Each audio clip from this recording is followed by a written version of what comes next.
Nah, kalau memang punya fungsi itu dan fungsi itu dikerjakan, apakah dapat dikatakan form C hasil yang kemudian setelah proses penghitungan suara di TPS dimasukkan kembali ke dalam kotak dan kemudian itu digunakan untuk rekap di tingkat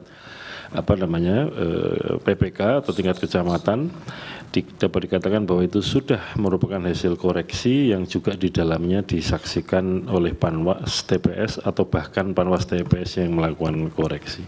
Demikian majelis, terima kasih. Silakan Prof dijawab singkat-singkat saja. Baik, terima kasih Yang Mulia. Saya mohon izin merespon termohon dulu karena ini relatif mudah menjawabnya, bukan berarti yang lain sulit.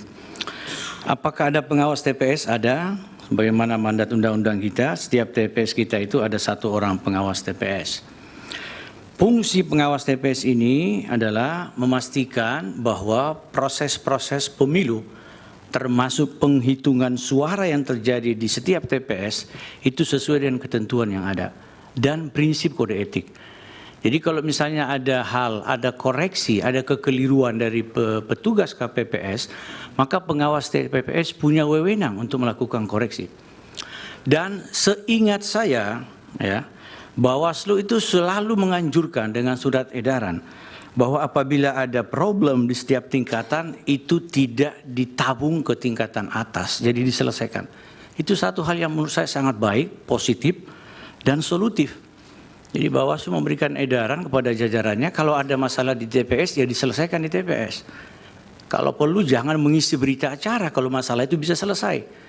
Terkecuali, ya, karena saya juga beberapa kali diajak diskusi oleh teman-teman Bawaslu terutama, terkecuali kalau pengawas TPS sudah menyampaikan keberatan, ya, dan itu mungkin tidak mendapat respon dari petugas KPPS setempat, dan keberatan itu punya atau kuat unsur koreksi positifnya, maka disiapkan form untuk mengisi itu.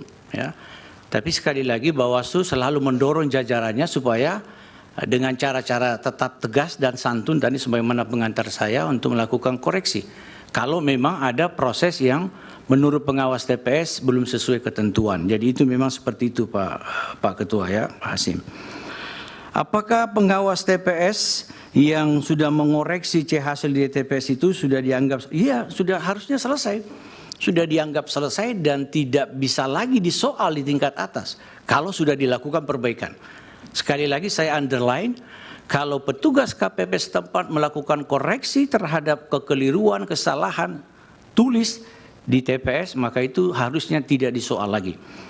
Itu untuk Pak Ketua KPU, Pak, termohon, ya. Kemudian saya izin ke pihak terkait, ya.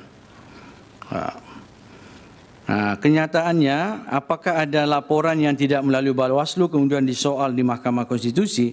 Saya ingin mengingatkan kita semua bahwa kewenangan Bawaslu itu adalah mengawasi setiap tahapan pemilu dan menyelesaikan, menangani setiap laporan dugaan dan temuan pelanggaran pemilu. Jadi pemahaman saya, semua hal yang diduga sebagai pelanggaran pemilu pintunya wajib melalui Bawaslu. Bawaslu punya instrumen peraturan Bawaslu, kalau tidak keliru nomor 7 tentang temuan dan laporan, akan mengkaji bahwa apakah laporan masyarakat ini masuk kategori pelanggaran administrasi, pelanggaran pidana, atau sengketa atau pelanggaran kode etik. Itu Bawaslu sudah mengatur dengan sangat detail, sehingga hasil atau produk kajian Bawaslu itu sudah jelas address-nya.